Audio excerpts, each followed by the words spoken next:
আসসালামু আলাইকুম।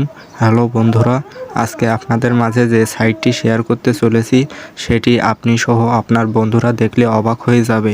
তো আজকে সাইটটি হচ্ছে কিভাবে আপনার ফটোর ব্যাকগ্রাউন্ড রিমুভ করবেন। তো ভিডিওটি শুরু করার আগে একটা কথা, যারা আমার চ্যানেলটি এখনও পর্যন্ত সাবস্ক্রাইব করেননি তারা দ্রুত সাবস্ক্রাইব করে অল বাটনে ক্লিক করুন। আমি এমন ধরনের ভিডিও সবসময় আপলোড করে থাকি, আর ভিডিও আপলোড করা মাত্র আপনার কাছে পৌঁছে যাবে। তো ভিডিওটি শুরু করছি। ফটোর ব্যাকগ্রাউন্ড পরিবর্তন করার জন্য প্রয়োজন ক্যাপকাট অ্যাপ। তো ক্যাপকাট অ্যাপটি যাদের ফোনে নাই তারা প্লে স্টোর থেকে ডাউনলোড করবেন। তো ক্যাপকাট অ্যাপে ক্লিক করবেন।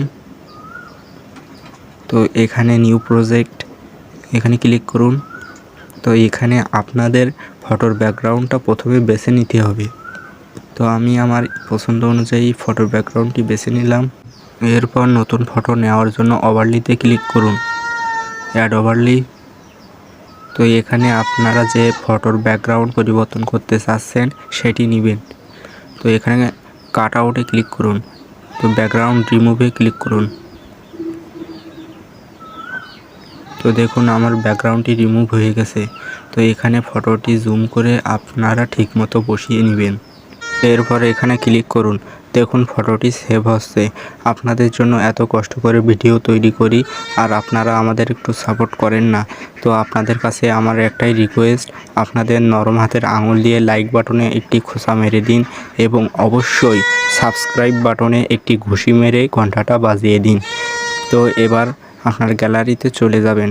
তো গ্যালারিতে এসে দেখতেছেন একটা ভিডিও সেভ হয়েছে। তো আপনারা ভাবতেছেন ফটো সেভ করলাম তো এখানে ভিডিও আসলো কেন? এটা কোনো সমস্যা না। এই ফটোটি রানিং অবস্থায় একটি স্ক্রিনশট নিয়ে নেবেন। তো দেখুন আমি একটি স্ক্রিনশট নিয়ে নিচ্ছি। এবার আমার ফটোটি তৈরি হয়ে গেছে। তো ভিডিওটি কেমন হয়েছে কমেন্টে আপনাদের মতামতটা জানিয়ে যাবেন। ধন্যবাদ।